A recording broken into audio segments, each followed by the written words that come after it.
So I saw myself at the time kind of like as like a science correspondent, similar to what I am now. At the time, I'm starting my science communication journey.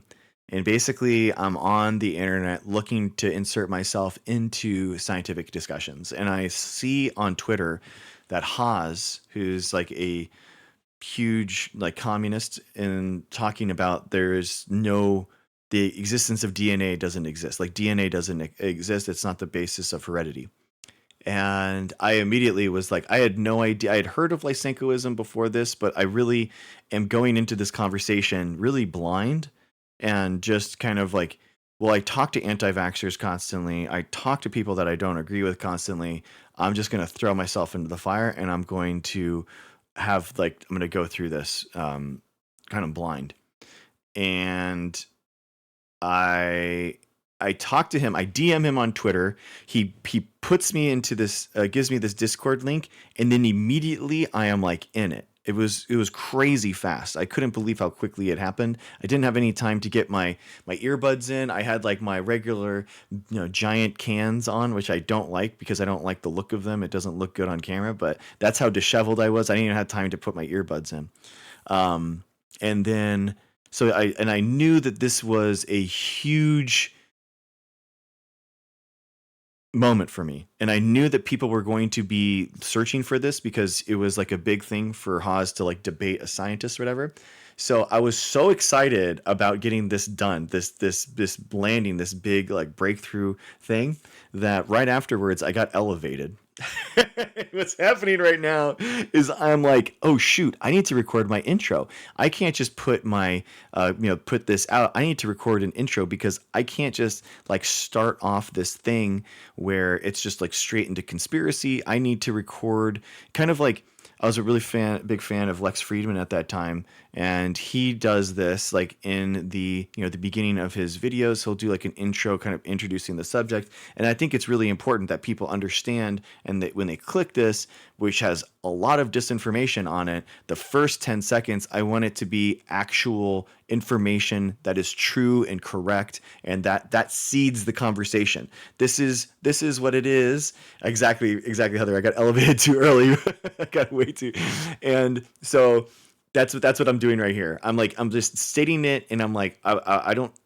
So I want to make sure that this is known.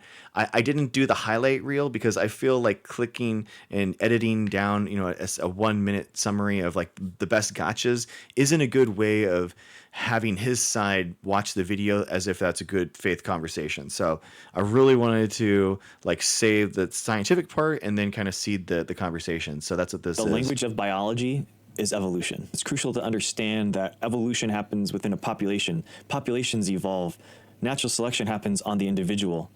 So when we kill off so many organisms, they're not able to evolve and adapt to these changing environments. We have to better understand evolution and natural selection. And these discussions about DNA and heredity is a very interesting topic for a future world. So thank you, Haas. Thanks for watching.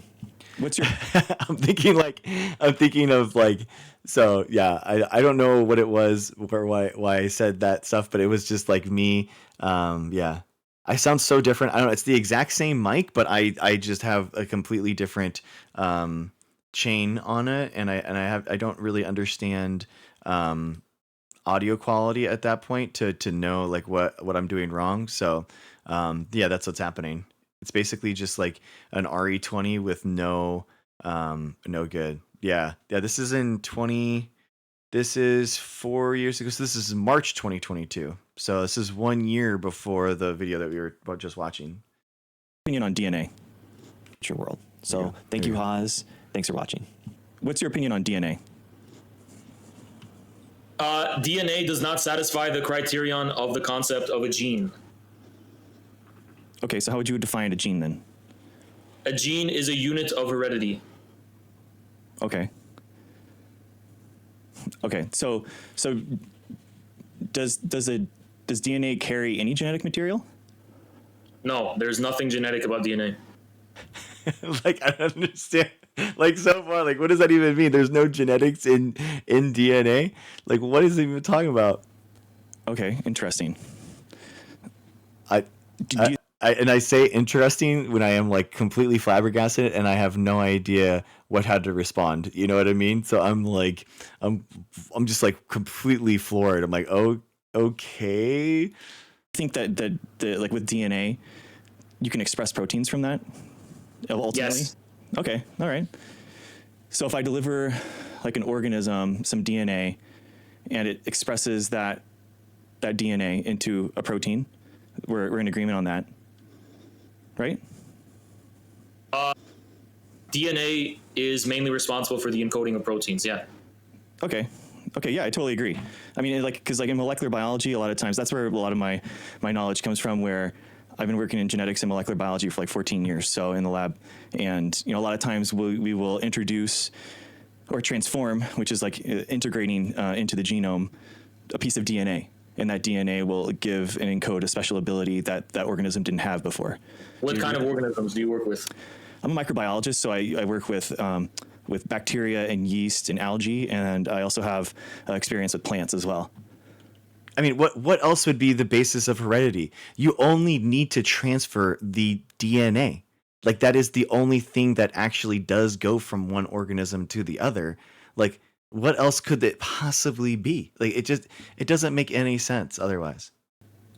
Okay, I think plants would be more interesting because it depends on the type of organism, but By the way, he's saying he's talking about plants because of Lysenko. So Lysenkoism is this idea. So yeah, Lysenko is, if you don't know, he is, yeah, this is it's tough, man. Lysenkoism is very tough. So um, Lysenkoism is a pseudoscientific political campaign led by Soviet biologist Lysenko against genetics and science-based agriculture in the mid-20th century, rejecting natural selection in favor of Lamarckism, as well as expanding upon the techniques of vernalization and grafting, which is true. And like Lamarck has been correct in like epigenetics, so it's not completely discredited, but how he went about it did cause plants to basically be responsible for a lot of the problems that were happening. More than 3,000 mainstream biologists were dismissed or imprisoned, and numerous scientists were executed in the Soviet campaign to suppress scientific opponents.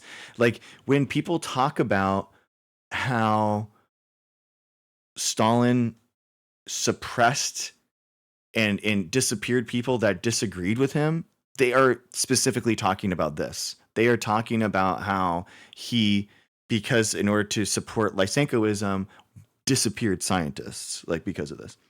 The president of the Soviet Agriculture Academy, Nikolai Vavilov, who had been Lysenko's mentor but later denounced him, was sent to prison and died there while Soviet genetics research was effectively destroyed.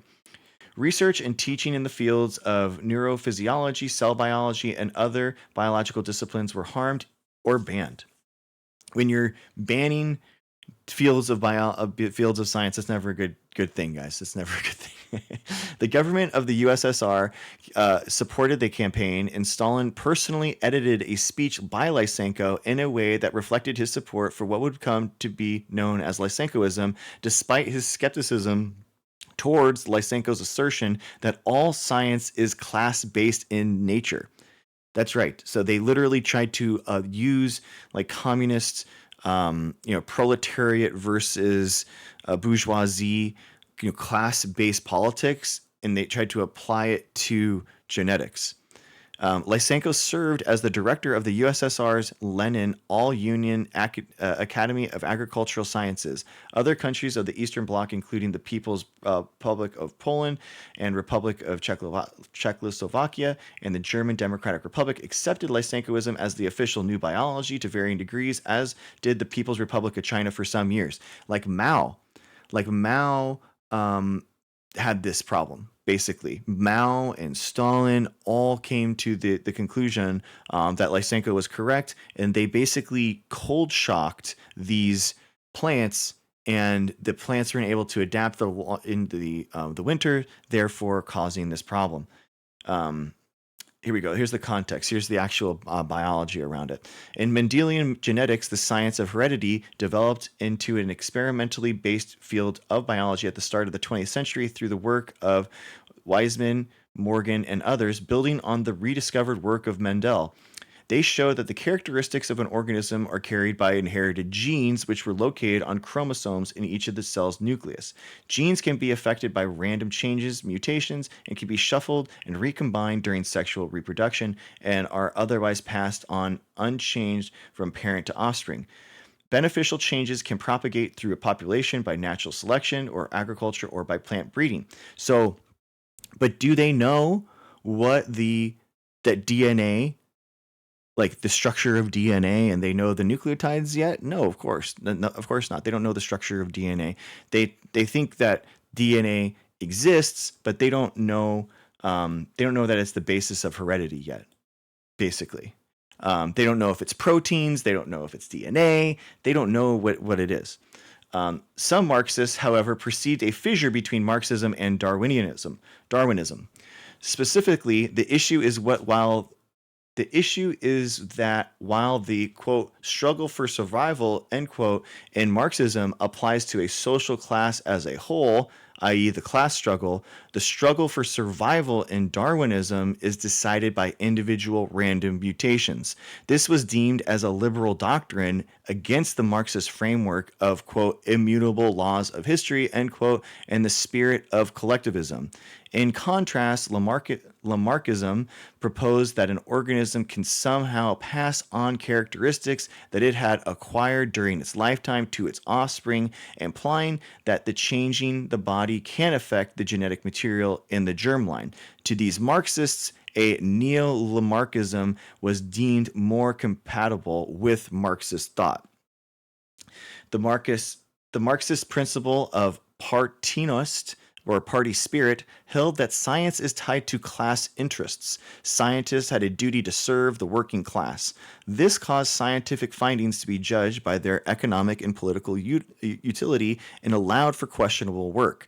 Marxist revolutionary Bukharin downplayed realistic interpretations of nature. He said that the science had to show how to manipulate natural phenomena to serve the interests of the proletarian class. Because genetics was linked to eugenics and social Darwinism, it was rejected as bourgeoisie, regardless of the evidence for it. So, again, just not taking any of the like physical naturalistic understanding of the world, but in turn actually trying to adopt this proletariat versus bourgeoisie idea, and this kind of like is the hallmark of it, where they feel like you're by having these mutations you have a destiny of this is what your life is going to be, or as an organism. In reality, it's not like that.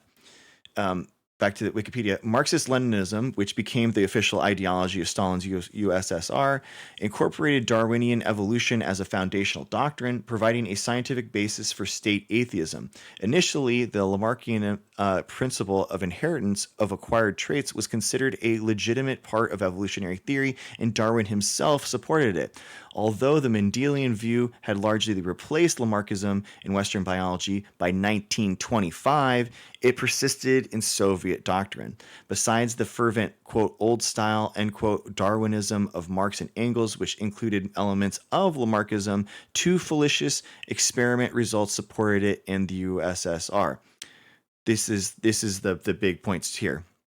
First, Pavlov, who discovered the conditional reflex, announced in 1923 that it can be inherited in mice, and his subsequent withdrawal of this claim was ignored by Soviet ideologists. Second, Maturin interpreted his work on plant breeding as proof of the inheritance of acquired traits, which is what I was talking to you before. So basically, instead of like, they thought that you just take a plant and then exposed it to winter weather, kind of like putting it into a freezer for a little bit.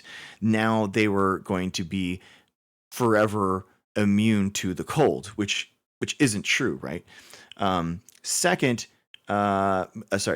Maturin advocated directed plant breeding by environmental control. Quote, "We cannot wait for favors for nature. We must wrest them from her."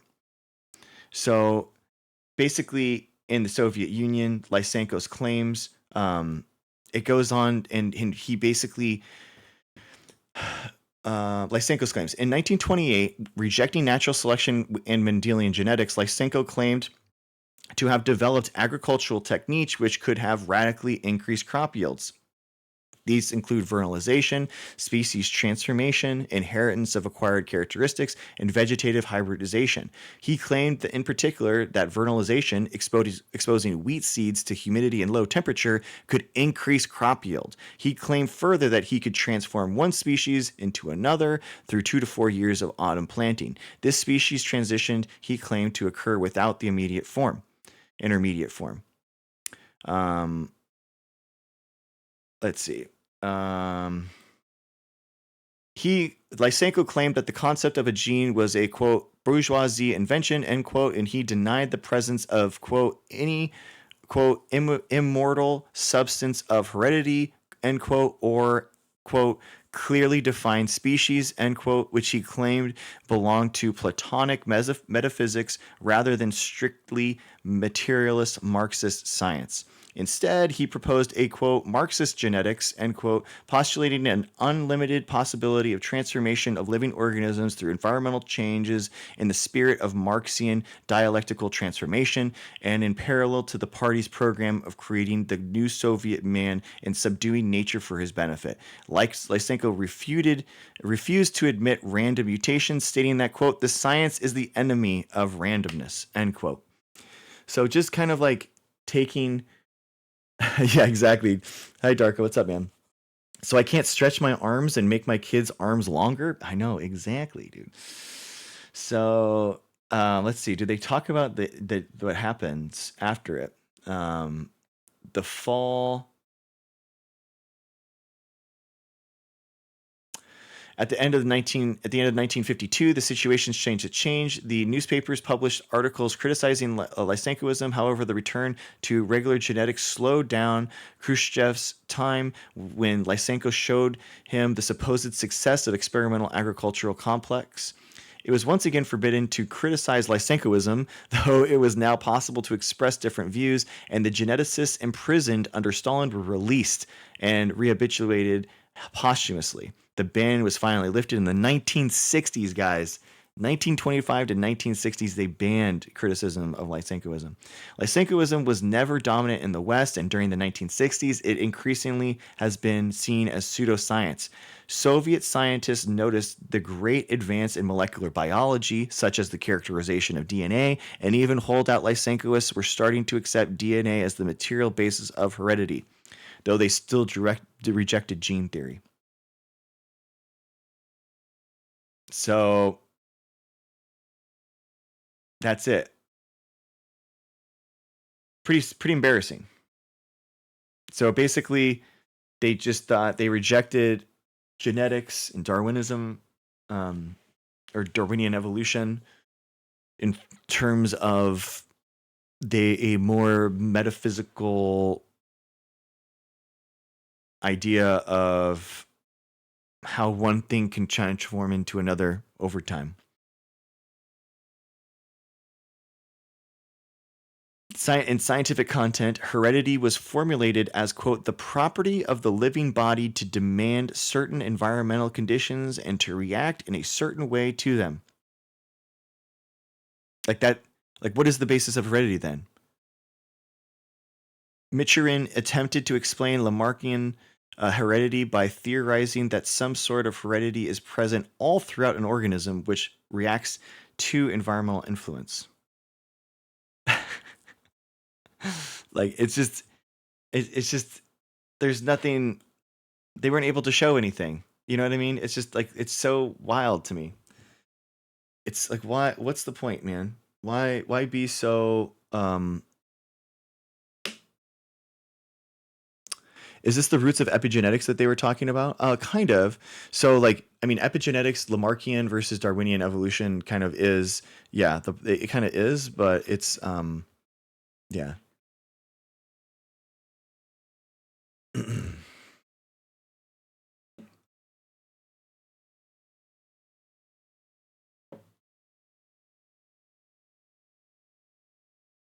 Okay, guys. Well, let's go back to go back to it. So here is so that I didn't know this at the time. So I'm really going through this like for the first time, but I wanted to give you guys a primer to kind of like see what Haas is talking about, because I don't know what he's talking about, but let's go through it, you know? For some organisms, alterations to DNA can have very direct effects because the organism isn't really that complex. Not that complex. I mean, I would say that the bacteria or yeast is just as evolved as we are. It's just evolved in a different way. Yeah, it's evolved, but it's not as complex in terms of the way in which proteins actually function for the organism. Exactly. Completely incorrect, right? I mean, that's the whole point. The whole point of the shared DNA that we have is literally the expression systems that we have of DNA to RNA to proteins are conserved, and that's the whole point. The proteins have a more direct function. No, it's not. Well, I mean, a lot of the DNA that we have in our bodies encodes for functions that are similar to a bacteria. Like over 50% of our DNA is similar to a banana, for example, and that. I didn't know I was going to say that.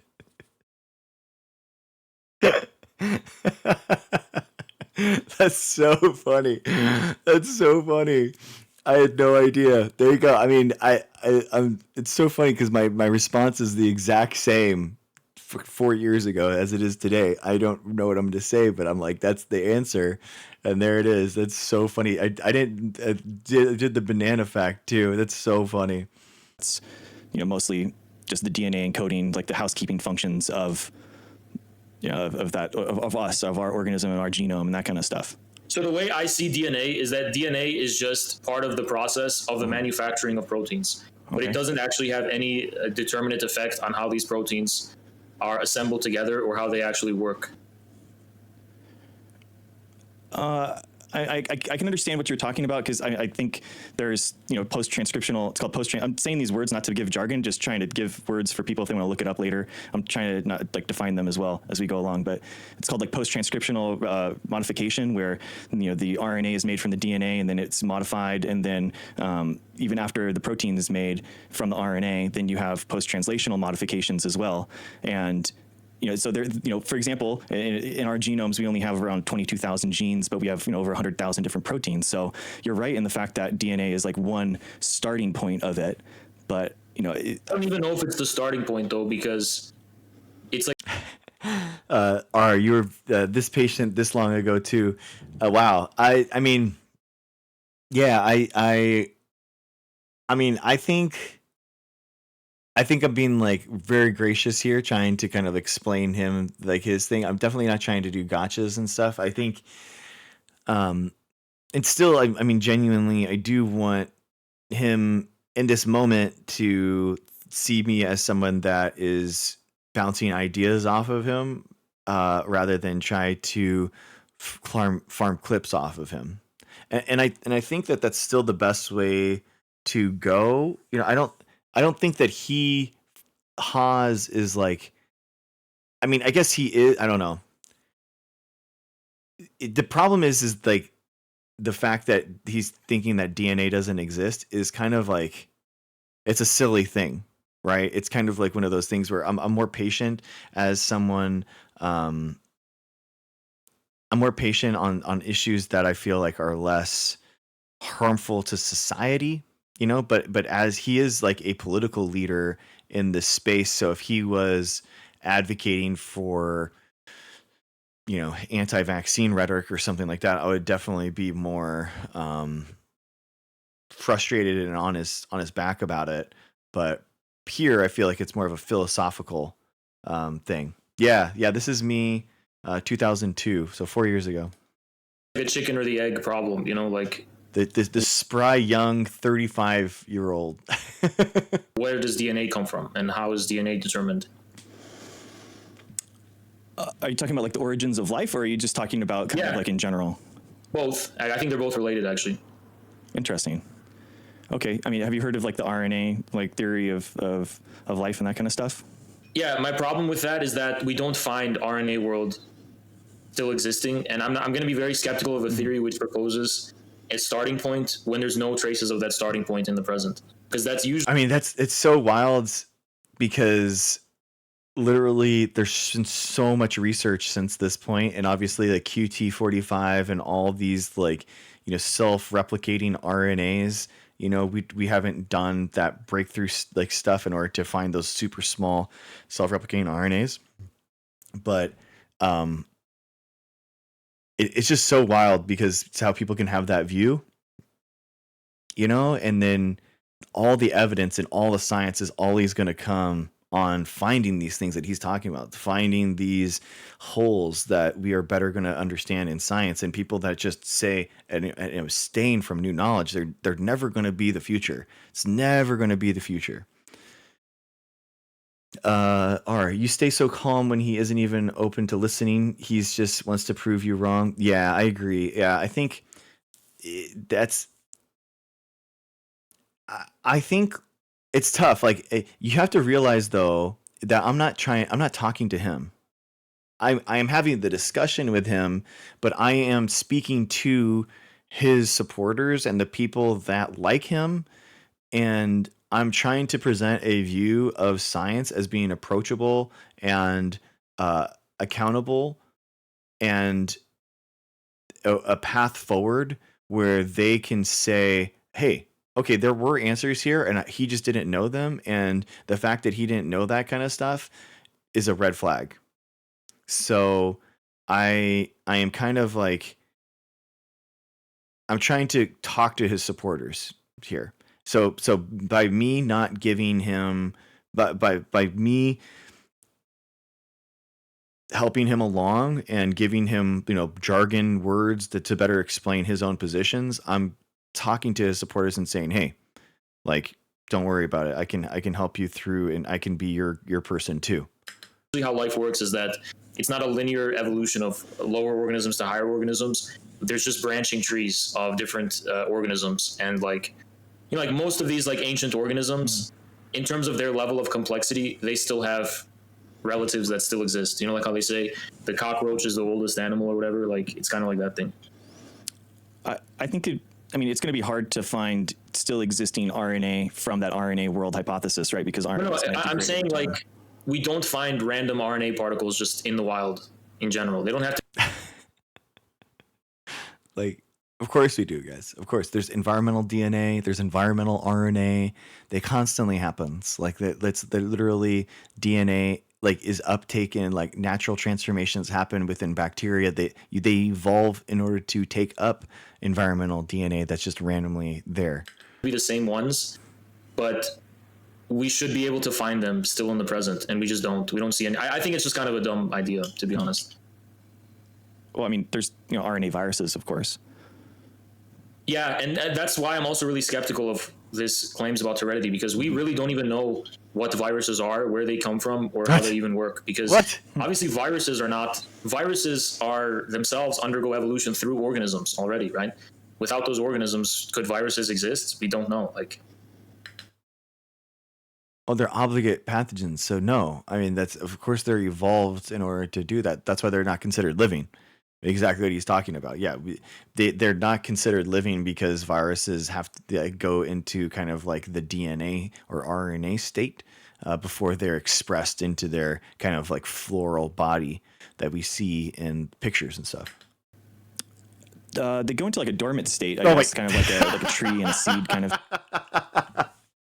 I'm sorry, guys. I need to stop. I need to see what I am like going to say first, and then kind of like respond, because I'm going to give the same answer I did 4 years ago. How funny is that?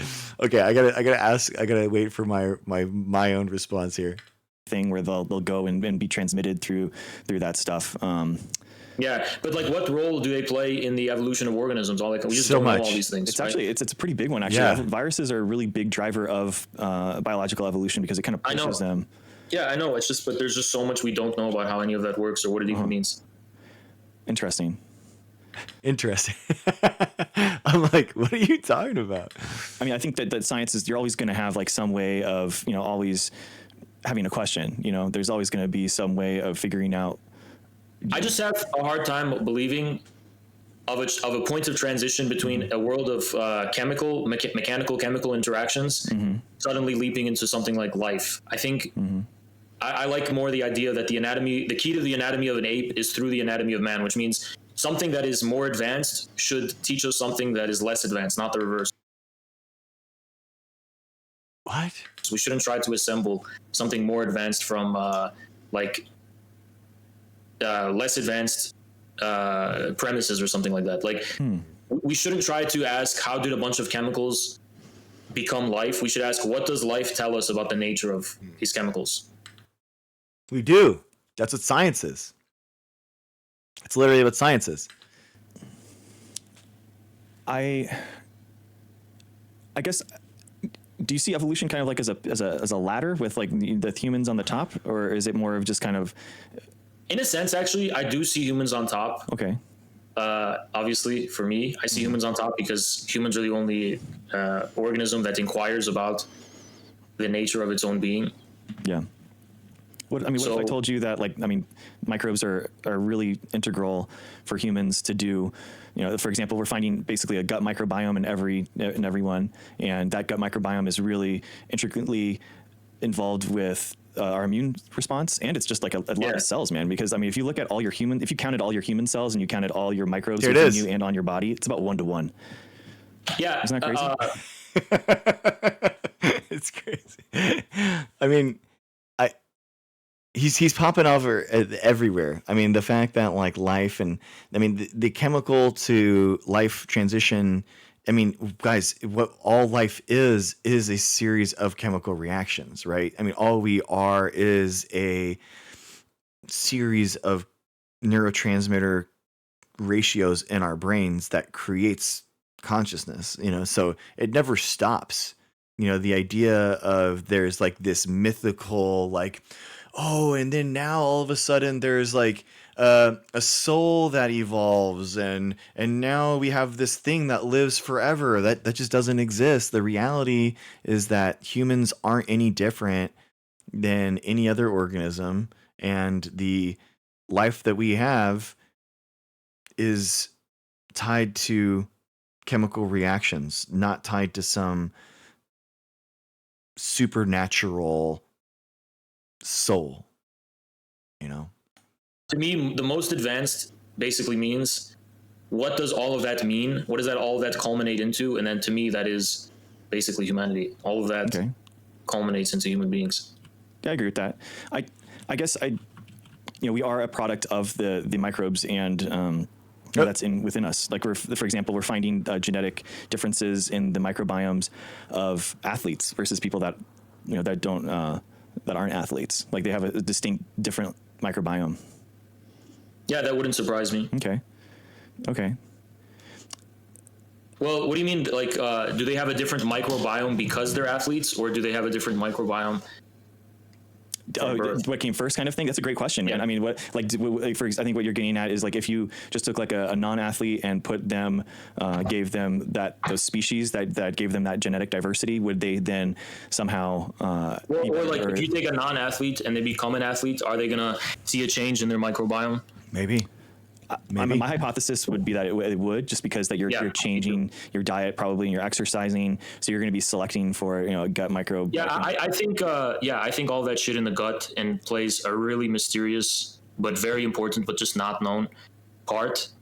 Not known in us. What are you talking about? I heard the story that there was like this surgery, like the transfer of fecal matter. I don't know, you know that kind of surgery people have to do. Fecal transplant. Yeah. And it actually had someone who had male pattern baldness regrow their hair. Wow. Interesting. Yeah, so it's really mysterious how that works. Yeah. There's a huge gut-brain connection too that we're finding with like basically like how our microbiome does versus and its connection with our brains right now as well. So microbiology is really expanding, and we're finding it with plants as well. So the plants have yeast and bacteria. Basically there's nitrogen-fixing bacteria that will bring down stuff in the atmosphere that will give the plants nitrates and stuff like that are going to be necessary for life. So we're finding more and more like a bigger role for microbes just in general. They're everywhere. It's a weird. it's a weird like downplaying of microbes that he has, and then also like a hierarchical way. But then he said that it wasn't, that there were just branching trees of life, which is what Lysenko had talked about before. I don't understand his ideology other than Western science bad and like Western dogmatism bad. You know, I don't get it. Which is interesting. I guess, like how, like what would change your mind about DNA being the element of heredity in biology? I'm like, can we just get this back on the trucks? I don't know this metaphysical kind of like supernatural stuff. I don't understand what you're talking about. Can we talk about like what we were supposed to talk about, please? That's what I'm saying right now. I don't think there's any room for doubt that DNA is an element of heredity, because obviously it can prove paternity. Okay. Although I'm not true. I mean, that is. I mean, how do you not? It's. I don't. Yeah. Sure if it can prove paternity when you have like a relative, like a brother or something. I actually don't know about that with certainty, but I wouldn't surprise me if it was more accurate, right? So it can prove paternity.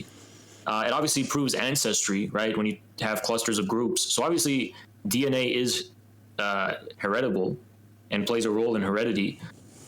But I don't think that only DNA can be heritable. I mean, it's frustrating because it's like he's right in an aspect of like epigenetics does exist, and there's like mass chromosome silencing that does happen, but like Lysenko wasn't talking about that at the time. He's a communist healing that doesn't believe in like Western science, so he believes in Lysenkoism, and that's like the basis for his ideology. I mean, we are finding more and more that, you know, there's this thing, epigenetics, basically. Oh my gosh! How your genome guys. is turned on or off, and we're finding more and more that it plays a bigger role and that it can be heritable. So, for example, like they did I read a study that was like they basically subjected mice to extreme heat, and and then their offspring had that same kind of like heat. It's called heat shock proteins, or proteins that are made in order to sustain high levels of heat. And then there's also like the whole thing about biological atavism, right? Even DNAs can be rearranged, and dormant things can like yeah, exactly, Darko. Yeah, heritable and plays a role in heritability. I know exactly. So that's the problem, man. It's like it's like at some point they're gonna say, oh well, that's the part of heredity, but at the end of the day, guys, like, you know, the DNA has to be there in order to be silenced or not through epigenetics. Do you know what I mean? Like, you can say in the manual, like, skip page 15 when you're, you know, when you're doing something, but like you could still not skip page 15. You could go back to page 15 if you need to. And epigenetics isn't permanent, you know? So having DNA there is still a big aspect of it. Reawaken or whatever. So to me, it's like, but my problem is that this calls into question the very concept of a gene, you know? Yeah, I mean, I can understand that, I guess, because, you know, we're talking about like a parent to child, but at the same time, like, you know, for example, we are apes, you know, biologically, and we have, you know, all the other mammals can make their own vitamin C for their immune system, and that's something that's really important, and that they can make their own vitamin C. But us being apes, we were eating such a high level of citrus that we basically didn't need to make vitamin C anymore. It was too expensive, you know, metabolically in order to do that. So we accumulated mutations in our vitamin C, and it's within us right now to be able to make vitamin C. But we just have that turned off because there's mutations that have basically turned off that gene. It's called a pseudoscience. But obviously, like to me, those mutations couldn't possibly just be random, you know? So you just said that was the thing. That was the now, just like how Lysenko was talking about, he doesn't believe in randomness, and it's like, well, again. So it's like, it's not just random. They did happen randomly in the portion within that population, but that population, they had to accrue, and you have that chance of breeding that bad mutation out. If it's you don't have to fix that mutation within that population necessarily. You speculate, or you Yo, think what's that up, it's anti-fascist because of Rob? our dietary change. So that would mean the mutation is non-random. So that means that our characteristics are not actually based on genes. So you're getting into a really good point of this is the difference between evolution and natural selection. So evolution happens, the mutations that are at the basis of evolution are random. They're errors within DNA polymerase that are like 1 in a billion or whatever. But the process of natural selection is not random, because basically the fitness of whatever organism is put on the backdrop of being able to survive. So a number of different ways. But it's kind of tautological, right? Like natural selection basically means that whatever characteristics allow an organism to survive will allow. But our organisms can obviously survive in various different ways. Like this same ecology can support a diversity of different organisms, which all survive in different ways within the same climactic and broad environmental conditions, right? So to me, I don't. My problem with neo-Darwinism is that I just find it tautological. It doesn't really explain why organisms are the way they are. It just kind of gives us a tautology that if they were not like this, I mean, we can literally go like sequence the genome. Then we could look at proteomics, look at all the different types of proteins that exist. We could tie individual proteins to individual parts of the genome, like, and we can link them one to one. Like, so the idea that we just don't have any idea, or that there's no basis that the proteins can't be linked to it. It's just so wild. Wouldn't be. It gives us the tautology that everything the organism does is for the sake of its survival, right? But the key word there is actually its. So why is the thing the way it is, right? Because you take away that its part for its survival, and you just say, "Oh, it's just the way it is because this is the only way for a thing in general to survive." Well, that's just not true. There's plenty of different organisms that survive in different ways. It's just that all of them have different conditions of survival based on what they already are.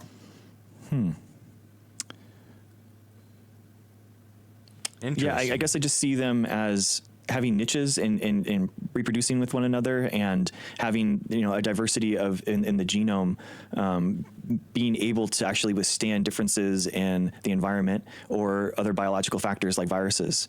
Because I mean, we know biologically that organisms that have gone through a bottleneck period where a bunch of them have been killed off. Like, for example, like cheetahs are all basically like first cousins of one another. They're really genetically similar. You can actually take like a skin graft of any cheetah in the world and do a skin graft onto another cheetah. That's how similar they are. And we know that that's a bad thing, that the basis of those DNA changes not being there means that they're not able to survive a whole host of new problems that could arise.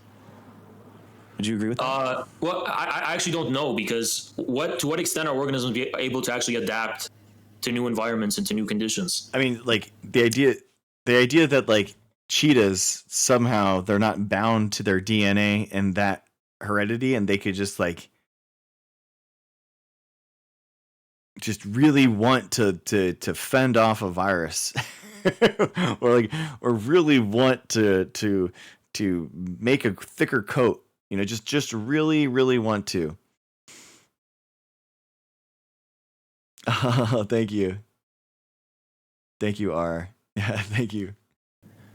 I mean, slowly, right? So they have to have some way of like dealing with it. So this is a term called I actually don't know, because these environmental pressures can also serve as sources of external trauma, which can induce very sudden changes, probably. On the evolutionary timescale, I mean. So basically, like, this is something that can be selected for through evolution. So this is a term called phenotypic elasticity, where organisms will have the ability to have a host of different abilities to actually respond to environmental or biological problems. So this is where you get like different genome sizes, for example. You'll have like within the same family of organisms, they're really closely related, but now a certain one is, the genome size is double, triple, 10 times as big. And it's like, well, why would that be? It's like, well, maybe that organism, hypothesis being that organism is able to survive in an environment that has changing heat or changing virus pressures, or any type of, it's called biotic, which is biological factors, and abiotic, which is the environment. So like heat, water, all that kind of stuff. To me, I think the question boils down to something very simple. Okay. Is there a broader will? I don't want to say this because it sounds like voodoo or whatever, but is there a broader will to life by organisms to actually subsist that is not simply determined by their external environs? Is it possible that when there's these sudden environmental changes, life finds a way, and all these kind of epigenetic changes can be induced. I think so. I think there has to be. I think I read somewhere that, like, mathematically, it is simply not possible for animals to have emerged from random mutations. Oh my gosh, I don't. That's such like a ridiculous question. I mean, that's such I'm gonna see what my answer is, but Yeah, I would argue it's just not random. It's like there are random mutations that happened, but at the same time, it's through natural selection that we actually get speciation in new species. So it happens. There's a funnel, kind of thing where it's pushing. The definition of evolution is the change of allele frequency over time. So you're going to have basically different mutations, different things being selected for at any given time, and it's just going to change. And it's just you change based off of the environment, biology, and it's not random. Like it's like. Theoretically, okay, if I take this, like, how many ways can this thing go if I drop this? How many different ways? Theoretically, infinite, right? It could go an infinite amount of ways. It could go up this way, down this way, right, left, down this way, up where this, down this way, down this. Theoretically, right? It could go an infinite amount of directions. But what direction do we know it will go? Down. Because of a natural process. We have a natural process to explain how and where this thing will fall when I drop it. So that is what evolution is. Evolution isn't it is we have a natural process to explain the directionality, and therefore that's what it is. It's not a random thing. There's a process to explain what's happening. The way I put it, and I wrote this down, I'm just looking for how I used to phrase this. It's basically that, let me look it up. Okay, yeah, the organism participates in the very nature that endangers its selection. Can you use, what do you mean by that? Like, the thing that endangers the selection of certain traits is something the organism itself participates in. It's not just the idea that it's exactly what Darko is saying. Like, you just really want to eat that, that higher leaf. So you just kind of like really push it. So therefore your genes are kind of like selected to really, push a little bit farther, it's just like, come on, man. Like, I don't know. There has to be, I do think that there is like a will to live that exists within natural selection, and it's the quandary that Darwin first proposed, where it's not like a Disney princess view of the world where all these animals are living in harmoniously. It's there's one organism that's fighting for its life and one that's fighting for its lunch, and that dichotomy is the basis of natural selection. And yeah, that's what I think. Yeah. External environment. A lot of the random mutations are good, right? Not all mutations are bad. Exactly.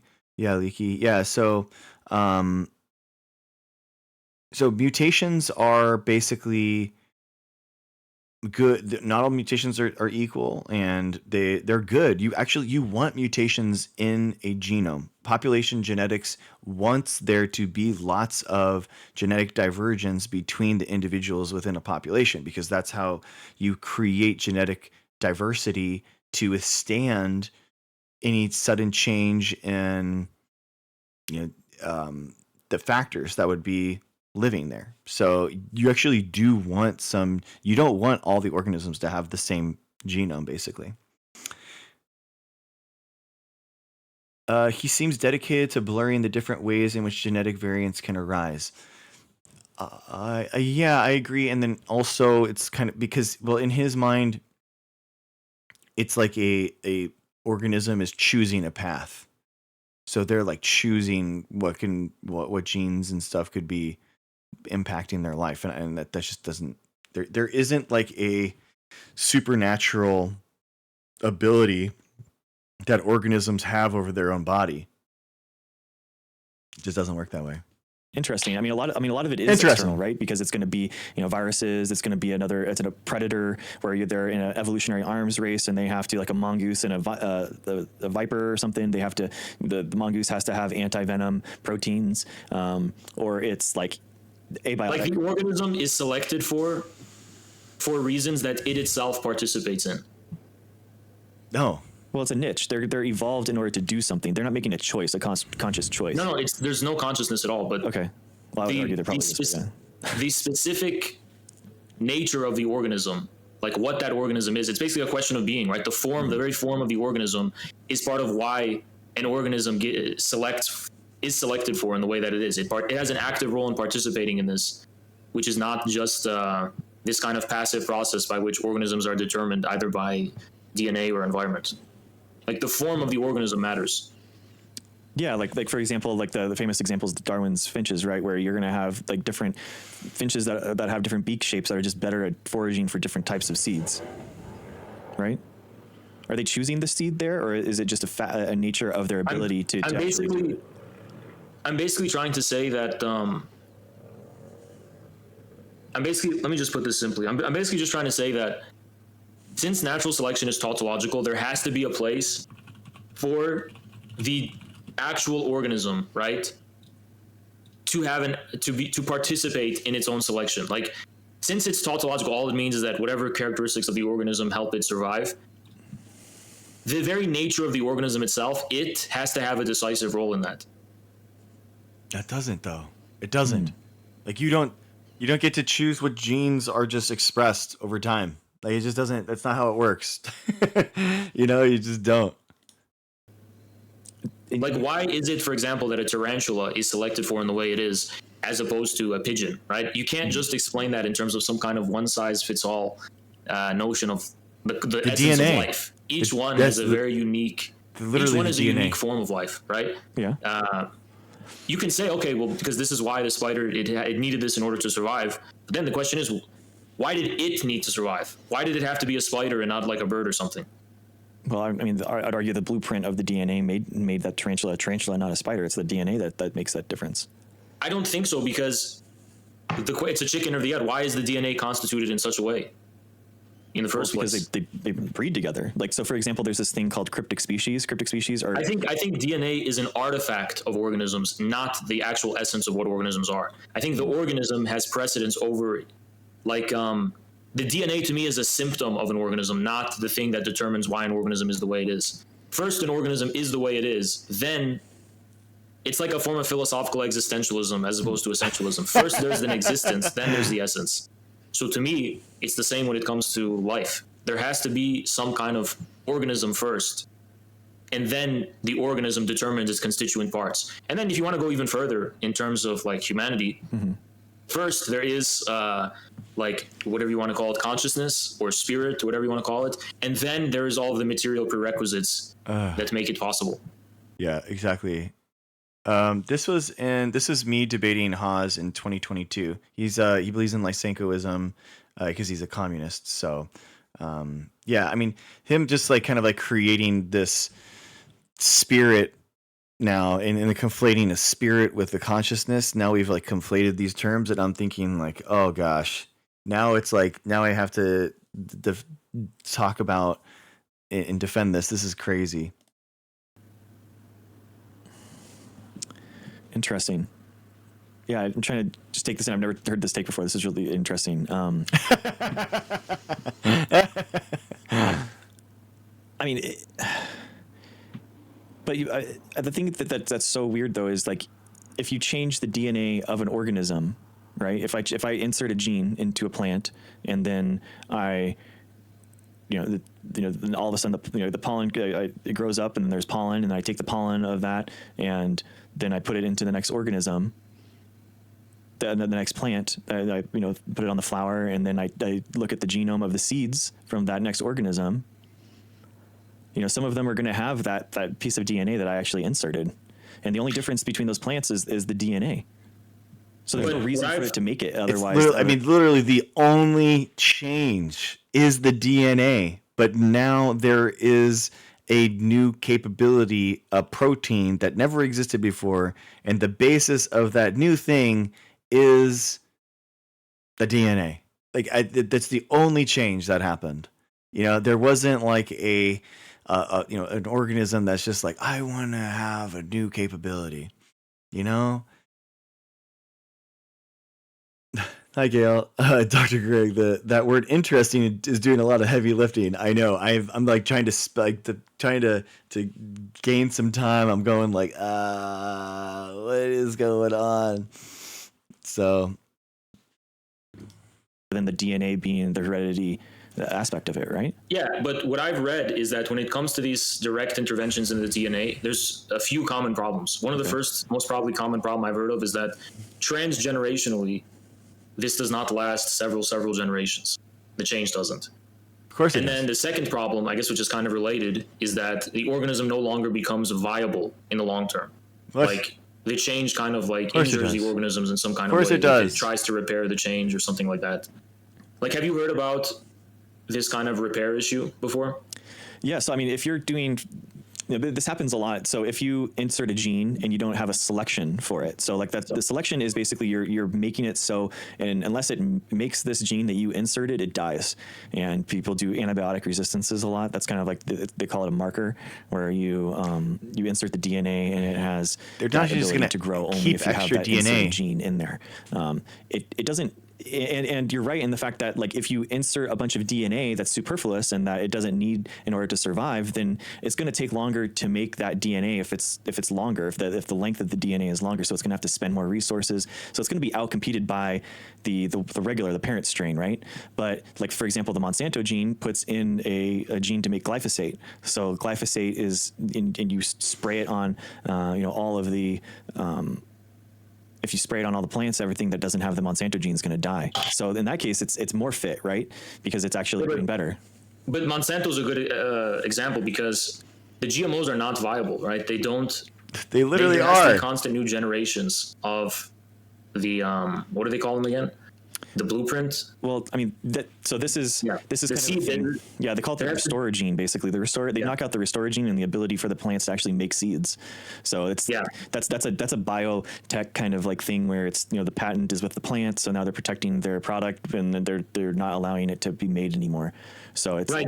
Yeah, I mean that's specifically done that way in order for the farmers to have to go back and keep buying from Monsanto. I'm not talking about the business practice there. I'm just talking about the product, right? I'm talking about the ability for that corn plant to actually. What I read is that even without that, over long term, the plants they basically degenerate. They're like no longer. No, they're fine. They're completely fine. What is the word? They're no longer as healthy as they used to be over generations, and they kind of basically corrupt. Viable? So they need to constantly have this genetic engineering in order to maintain this. They're not viable, yeah.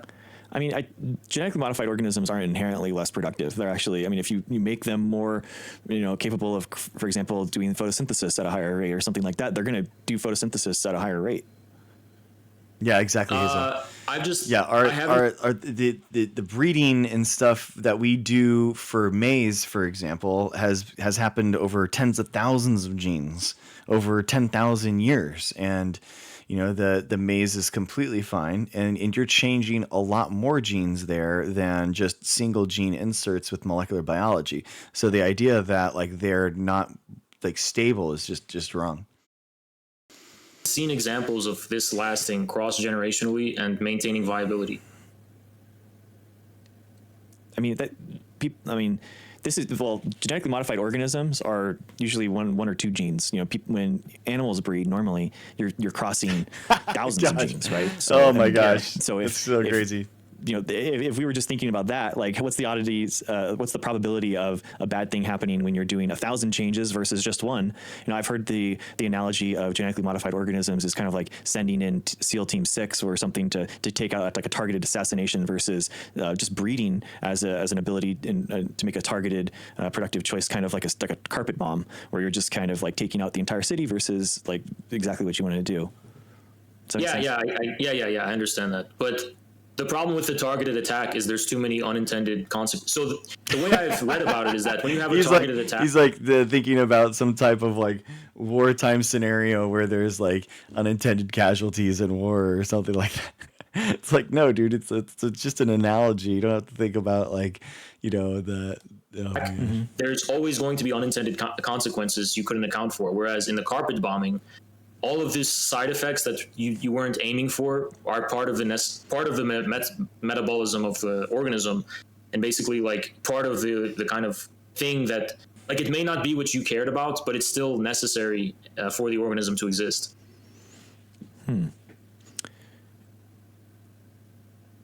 It matters. I mean, there's if you you're right in the fact that if you're like, let's say you're doing CRISPR or some gene editing technique and you're trying to knock out or disable a particular gene, and there's a similarity in that part of the gene to other genes, you can get, it's called off-target effects, where you're knocking things out or you're disabling things accidentally. And I mean, we figure that out and whether or not that happened in a whole host of ways, but we can make it really targeted. And then at the end, we can actually see if the genome is what we think it is by just sequencing the genome. So we sequence the genome and see if there's any of those off-target effects that we found. And if there isn't, then we can go forward. To me, the problem with CRISPR in general is treating the symptom instead of the disease, though. Like, to me, just keep saying they that. try to see the gene as the source of why organisms are the way they are, instead of a kind of repository of information about why it is the way it is. So trying to actually cause an organism to be a certain way, I don't think is... I think basically my view of CRISPR and genetic engineering has been basically like, it's a way to mutilate organisms. Yes, it'll change things about them Oh my maybe in the god, short it's term, always negative. but it It's hasn't not. proven its viability in terms of being able to induce changes into organisms that allow them to still be like holistic organisms. Like, it doesn't allow them to Holistic actually, organisms. Oh my gosh, they're the same the thing. eloquence and complexity and, what do I put it, holistic way in which an organism reproduces itself isn't something that can be like accounted for by it. Of course it can. Interesting. I mean, I guess I have a problem with the term like holistic. I guess that's kind of like are you just Yes, talking exactly. about like a natural Holistic way health, of exactly. I mean, like, organisms, what makes an organism work, I guess is the way I put it, or Gotcha. live, Okay.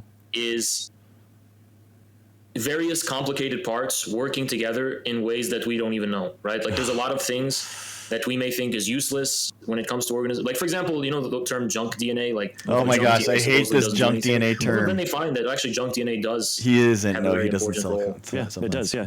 Yeah. So it's like we're always discovering that, organisms are made of very complicated parts, and trying to isolate one part doesn't really account for like what makes the whole thing tick. Like, it's kind of like the trees instead of the forest type of thing. Like, you're focusing on one part, but you don't actually know what makes the whole thing tick in the first place. It's again like, why is a spider a spider? Is it because of the gene? Well, no, because the gene is just one part of what makes a spider, right? Yeah, I guess it's just we can sequence the genomes of different spiders and we can see how they're hereditary. So basically, before genetics ever was like a thing, the discovery of the DNA and that kind of stuff, like we had animals set up in different groupings and different ideas and how they're all related. And then once we have genetics, now we can actually have a way of looking back and seeing if that's all correct, right? That's called phylogenetics. So we can actually go back and see if we can group everything in the right thing. And they're similar.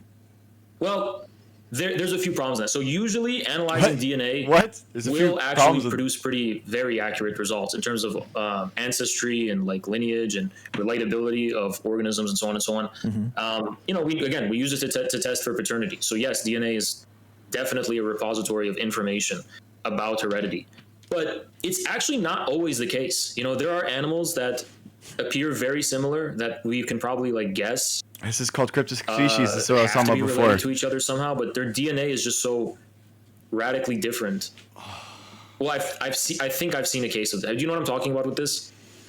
I mean, yeah. I mean, sometimes you look at this is one of the things where we've had to use genetics in order to see whether or not like what is actually the closest related organism to like an elephant is like an actually like a really small like mammal that's not necessarily, you'd never think that would be the thing that was the most closely related to an elephant. And then going back to what I was talking about before, we even have cryptic species where they look exactly the same. Like really two organisms that look exactly the same because they evolved to do that. Yeah. And then we look at their genetics and they're different. And it's like, well, that's crazy. And then sure enough, we look at like the phallus or something, and the phallus is square shaped instead of triangle shaped, and that causes this, you know, ability for species to only breed with one another, which gives them the genetic differences. Well, but since the elephant can't even breathe with that small mammal or whatever, like, doesn't that probably say something about the plasticity of DNA? Like, can't DNA kind of be reshuffled in ways we didn't know before? We call them mutations, right? And we call them usually random mutations, but with activism and so on and so on, it seems like the driving force of life with activism is not actually DNA. It seems like DNA takes a backseat to a more real driving force of life. Yeah, you're talking about natural selection. You know, there's going to be no, because natural selection is just about the interaction between the survivability of an organism and its environment, right? Or another predator. Yeah, so it's biology or an organism. I would consider other organisms to be part of the environment, but okay, all right. Yeah, but that doesn't actually take into account the form of the organism itself. It doesn't actually like recognize the organism itself as having any role. Yes, it does. So then, how would that small mammal be related to the elephant then, in your eyes? I think that basically it could prove that similarity of DNA does not actually always prove relatability.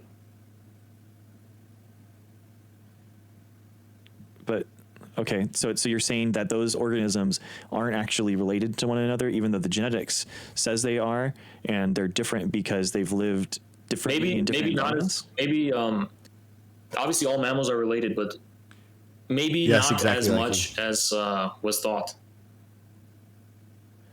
But it only takes, you know, a couple of genetic mutations in order for, like, for example, the size difference in dogs is one gene. So you just have one gene turned on super large, so you have a bunch of growth hormone, and then you get a Great Dane, or it's turned off and you have a Chihuahua.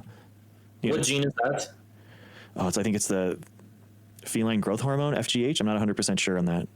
But it's sometimes it just takes, you know, one thing in order to stop the things from happening, and it can have a big difference in the outcome of the organism. Canine growth hormone? Yeah, I get that, but the thing is that I don't think DNA. I think the reason why DNA shows relatability and ancestry and stuff is not necessarily because, Yeah, it's canine growth hormone.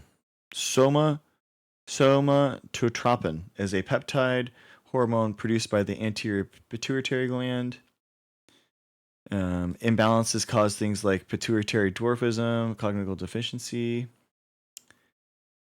Because I think DNA shows ancestry, but that's just because lineage of DNA. Let me just put it this way. Fuck, my brain is fogging. Let me put it this way. Mm-hmm. The reason why a father and a son share the same DNA is not because of the DNA itself. Like, there's a epigenetic form of heredity that is the reason why the DNA is itself similar. Okay. Which is relating to the organism itself, coming from the organism itself, not coming from the DNA. I think I do really well at this exchange right here. I mean, I remember this. But I mean, we can see groups of people based off of just DNA. We don't need to see that epigenetic factors that does probably exist. There is some probably epigenetic carryover that exists, but it seems like it's an add-on versus the distinct differences. Like, so for example, there's markers in our genomes from endogenous retroviruses, ERVs, where these are viruses that actually insert into our genomes, and we can actually see that through sequencing, and we can actually sequence it and see, like, for example, if that's like a unique event, then people only in that area are going to have that trait, and then you can actually more specifically even like see how that mutates over time. Well, viruses are RNA forms of, I don't even know what they're called. Viruses are just viruses. They're not even organisms, right? So that's what they. This is a good question. I mean, in microbiology, they're not considered living. I think that's what you're talking about. In my opinion, I'm against the scientific community here, and I actually do think that viruses are living. So why is that? Because they're a product of evolution. They can evolve. So I don't see how anything that's that can evolve that quickly, and on factors of environment or biology, how that couldn't be considered living, in my opinion. Yeah, but so I don't know if that's the best example, but I mean, just for the record, I accept the scientific consensus, but I personally believe that viruses could be considered living. But I accept what it is, and the fact that the scientific consensus is that viruses are not living, therefore viruses are not living. Do you know what I mean? I think that there is like a good case to say that viruses can and should be considered living, but since I haven't done that work in order to make that point, and I haven't convinced people, therefore viruses aren't considered living. I just want to make sure everyone's on the same page. You know, the problem is that for some, even for people who are like brothers, some people inherit DNA that others don't, right? Like not just DNA from parents, but I'm talking like DNA from ancestors. That's why like there's so many wacky stuff from 23andMe. Like yes, DNA broadly speaking will indicate closeness of relatedness and stuff, but I just don't think why our DNA is structured in the way it is just because of DNA itself. What else would it be? I think DNA has to be taken as a part of a broader system, which is the organism. Oh, this is the really good part. That is actually what would be the point of heredity? You're saying DNA and something else. So what else would be? This is so good. This is a good line of questioning. Heredity. What's the other part? I think the precise problem, what I reject in the first place, is a point of heredity, like a unit of heredity. That's why I reject the concept of a gene. I don't think there is a single point of heredity. I think heredity is a process that of the transmutation of characteristics from one organism to the next, March or the 2022. reproduction of an organism. That's heredity, right? So that has to be taken from a broader perspective of reproduction. What is reproduction? But I mean, even epigenetics, it's just methylation on a chromosome. It's still DNA based that we found in biology. So I guess I'm asking is if it's not DNA and you think that there's DNA plus something else, like what would be the other things, like proteins, RNA, like how would that? Yeah, what would be I mean, both vessel? proteins, RNA, the cytoplasm, the rest of the cell, all of these things play a part in the determination of the organism. They're not all just like, as the geneticists of Lysenko's time called them, they're not just the nutritive soil of the gene. Yeah, cytoplasms. That was a weird one. Okay, interesting. I guess I just don't see how, like for example, the sperm is donating things that are like the proteins and the RNA. I mean, there has to be, right? Because it's for example, the flagellus in there, it's flapping, man. There's going to be definitely like it's happening. There's definitely ATP being made in order to send that thing, and that's why that's actually the reason why mitochondria, why we only inherit the mitochondria. Why the sperm doesn't donate any mitochondrial DNA to the offspring is because the flagella like gets taken off, and then all the mitochondria is from the egg. And then it's but from the then like what makes the sperm carry what it does? You know, it's like a chicken or the egg thing. Well, meiosis, right? Meiosis is the process that our chromosomes are independently assorted and going through and made into daughter cells and then delivered. But what? Yeah, but like isn't. Like, for example, some people think that the what DNA is inherited by offspring, for example, is just random, right? Do we know it's random? I don't think we do. Yeah, I think what you're talking about is independent assortment, where it's not necessarily like the chromosomes are broken into daughter cells. I think that's what you're talking about. I don't know. I'm basically just talking about like. Is the offspring just a random combination of the DNA material of the father and mother? I don't think so.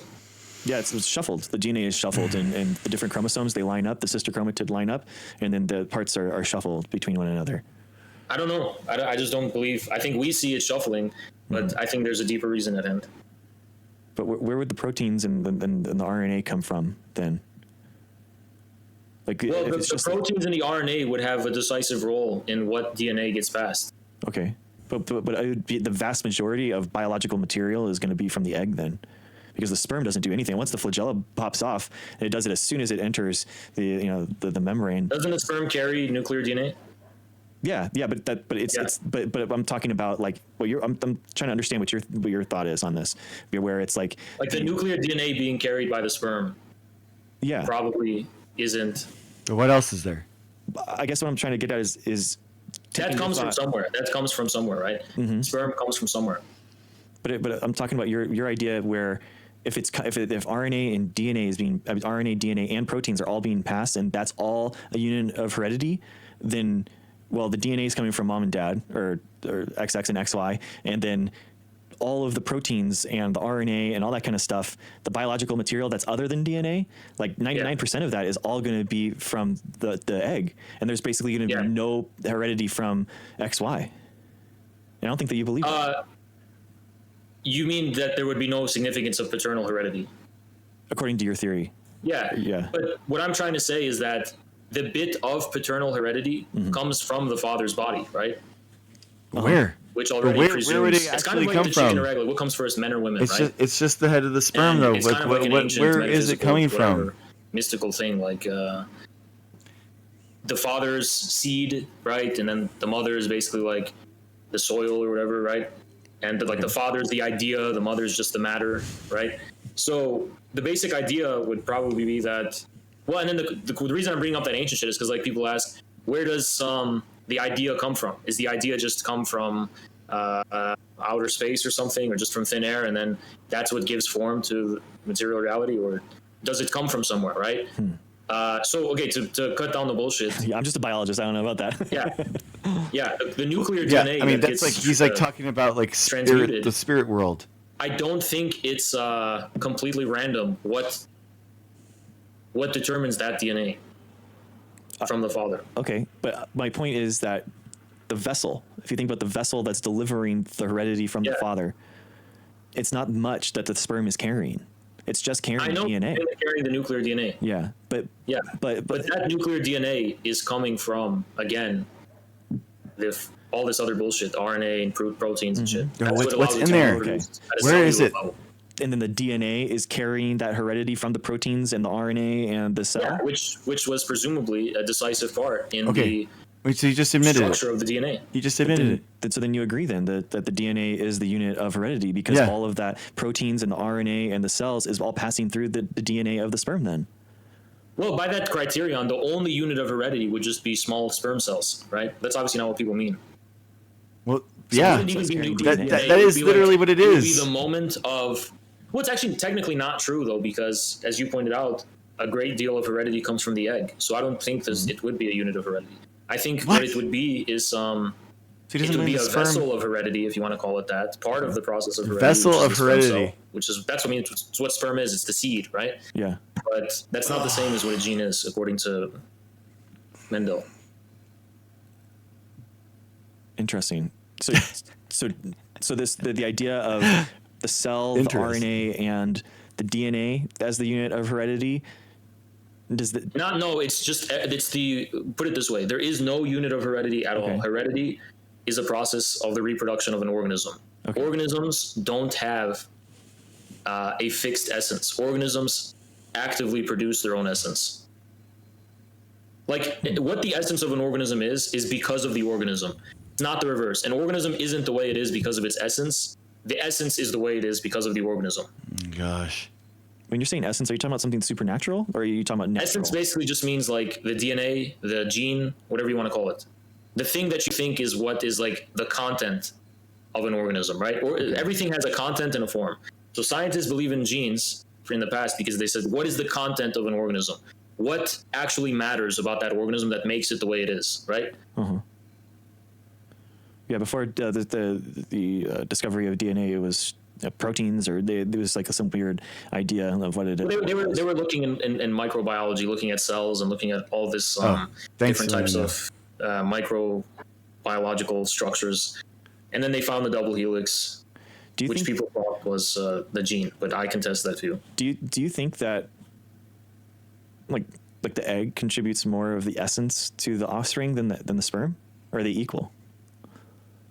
Because the egg's a lot bigger. The egg's huge compared to the sperm.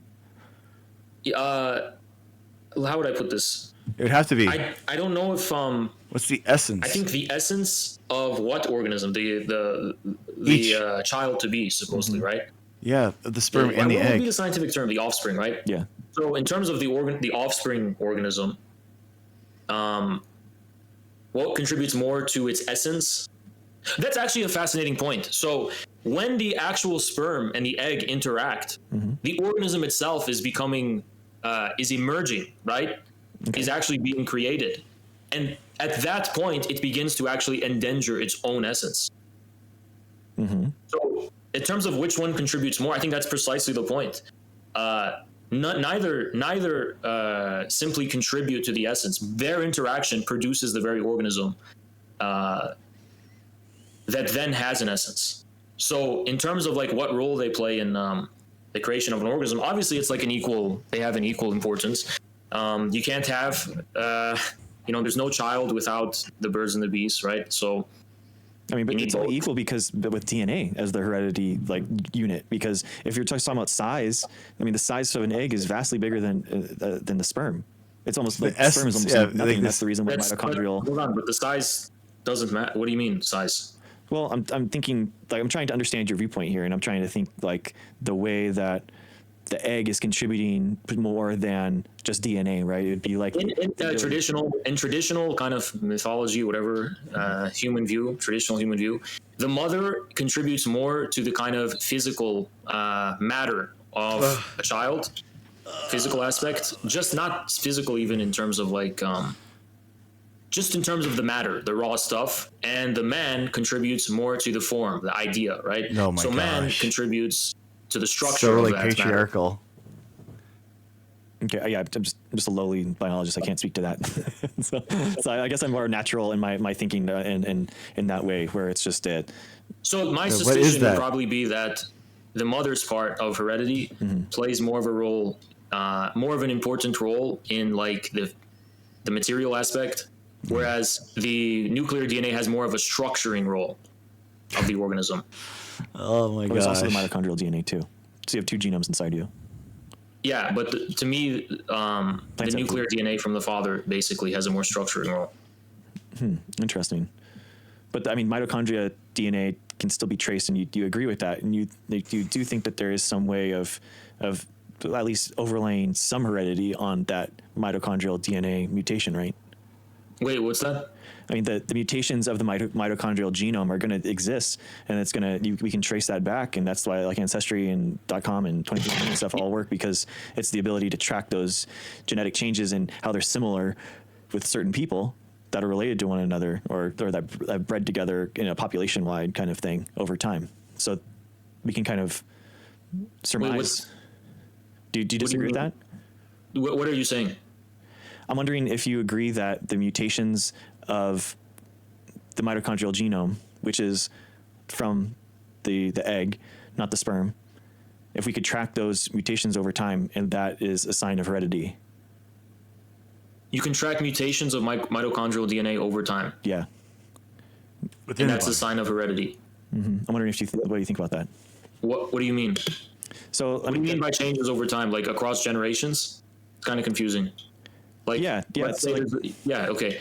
What's the point though? I mean, to me, the changes are not random. Well, but the mutations can be they're from like DNA polymerase from replicating the genome of the mitochondria. And I don't think changes in mitochondrial DNA are random. They are. The how do DNA DNA polymerases changes literally come are. from then like what do they come about? From the extent of my understanding is that they found that almost no DNA mutations are actually random. They're always based on pretty probabilistic He's pressures, not and, understanding like, the they can difference actually between the predict. mitochondrial They and never the actually DNA. hand them in a completely. They never actually happen in a random way. They are 100%. I mean, you're going to have in a population, you're going to have. I mean, in the mitochondrial genome is even less, like it's not subjected to free natural selection parameters. So you actually have mitochondrial genome, and that's why you can so stably track it over time. of a gene, you're going to have different DNA sequences along that population that's breeding with each other. There's going to be a lot of different types of mutations, and this is called the product of this is called codon usage bias, where you can have different nucleotides, different 3-letter combinations make the same amino acid. And we like biological organisms even know this, and they'll choose a specific codon for a specific amino acid and prefer it over other ones. So we know that for a single gene, there's going to be a lot of different mutations within that population. So they're making the same gene, they're making the same protein, but the starting DNA material is going to be vastly different. Well, doesn't that prove that the gene, so-called gene, is not the determining factor? No, that's the product of evolution, that these organisms are able to use different DNA sequences to make the same protein, so that, like, for example, let's say there was I don't think the reason why they're producing that protein is just because of natural selection. They're producing that, like, if the reason they're producing that protein isn't because of the gene, right, as you said, there's different codons that produce for the same protein, then there's like this is again loose language, but there's like a deeper will for them to be the way they are at the expense of the DNA. The need for the protein comes at the expense of the DNA. I mean, you're kind of right in that, like, let's say there's an organism that needs to survive and it needs to take out a specific protein that's being emitted as a toxic chemical that they need to take care of, right? And there's these proteins there's enzymes that take out these other proteins. They're called proteases. And let's say that you don't have the specific one that's needed to take out that specific protein. Well, like the protease that's somewhat similar to the protease that's needed could like misfold. There could be additional mutations that happened in that part of the active site that's needed in order to take out that toxic compound. And the organisms within that population, right? The small percentage of those organisms that have accrued those mutations in that active site that we're talking about, they're going to breed more often because they're going to be able to take out that toxic compound, and then they're going to be able to evolve. So it comes down to the DNA, the ability to have those differences in the DNA in order to deal with that toxic compound.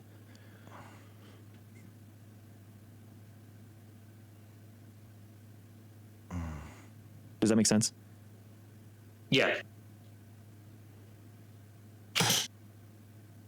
Holy so I would argue that it would still come down to somehow like the DNA, and we see this in, like, for example, we know that through synthetic biology, the delivery of DNA, that we can turn on and off genes that exist already in the genome, and we know that we can stop the expression of certain or translation of certain proteins by taking out specific parts of the DNA.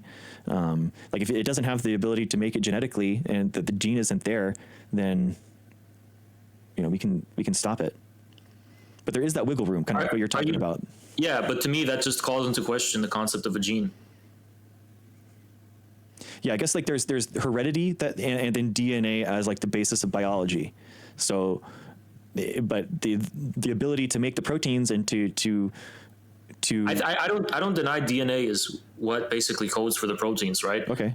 But like why those proteins are even needed, what makes those proteins used, how they're used, and the broader system that they're a part of is just something I don't think can be accounted for by DNA. You're right. No, that you're right. So you're talking about evolution there, where it's like the changes and all that kind of stuff of DNA, and then natural selection is the screening process that those mutations go on to see what is actually successful or not, and then that creates a species. I don't think there's enough, so to speak, room for experimentation for natural selection to be able to explain the form of the organism. Like, it's not like you can just have, you know what I mean? Like, it seems improbable. I think even mathematically, it's not possible. It's not possible for organisms to be the way they are purely because randomly they acquired a mutation that it's not random made them survive at the expense of everyone else. Random. I mean, I think that if you looked at the time frame of how long organisms have been around, how long life has been on Earth, and then how long the generational time is for a bacteria or a yeast. I mean, there's 2 billion years of evolution that just happened at the bacteria stage before eukaryotes even came about. Plants and eukaryotic life only came about 700 million years ago. I mean, it's a very, very recent. Yeah, I just to me The basic problem is that, yeah, I understand the time scale is like very, very long, but it's just natural selection itself being able to have and explain. Again, it's to me, it's tautological. Like, it's not necessarily that it's wrong, just that for it to be random just doesn't seem possible to me. But it's not random. Natural selection isn't random. That's the thing, is that your random mutations. Well, the idea is like there's that. random mutations in DNA, like an infinite possibility of different mutations, and that the ones It's not that infinite. work, so to speak, according to environmental conditions, are selected for. Yeah. But I don't think there's enough room for infinite possibilities. I think the reason why the selection happens is because of the organism too. It's not just because, like, you know what I mean by that? I don't. I just don't. We're not like so the mutations that happen. It's not like, I'm gonna have the mutations that, there's no amount of mutations that my kid is gonna become a fish. You know what I mean? It's not gonna like there's that amount of mutations like isn't possible. It's gonna be like just slight changes that happen. Maybe. The birth defects is what we normally call it, but there's a lot of different variations that happen. Even in our own genome. Yeah, I know, but in order for those variations to actually be decisive and selected for by the environment, there has to either be an environmental change, or it just doesn't seem very plausible to me. Interesting. Are there any scientists like now that you think are really following like what you're talking about, like a paper or any way, any like experiments that you think that are really like showing what you're talking about? Before I answer why, I'm just curious. Like I like to read primary sources in science journals and stuff like that. So I'm just curious. There is like a epigenetics like research going on. So I'm curious, just curious about that. Do you think that? Yeah, just a personal interest. I don't. So there is.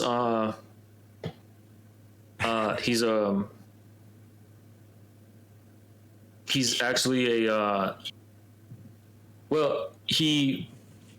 I don't know his actual name because he uses a pseudonym, but.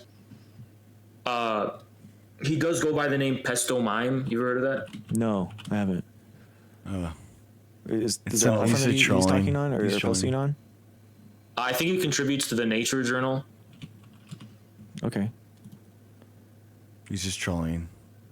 I found like a. Also blogs and stuff too. Okay. Okay, interesting. He's just trolling. He's like, okay, cool, man. And I'm like, okay. Well, I appreciate your time, and I appreciate the I'm discussion. like, okay, well. So hopefully I've been like fair to you, and if you have any questions, yeah, I think you've been fair. Cool, man. Cool. Like, if you have any questions on biology or science or anything, I'd love to answer them if you have any questions in the future. So. All right. See you later. Sounds good, man. See you. I thought it was like weird that he was like trolling me at the end. I was like being freaking really fair to him, I thought. So I was a little bummed that he like started trolling me and stuff, but whatever. So yeah, that was it, guys. That was it. That was my Haas debate. I thought it was I think he just repeated the same things a lot of times, and I didn't push out of that, but he kind of fell back to the same route.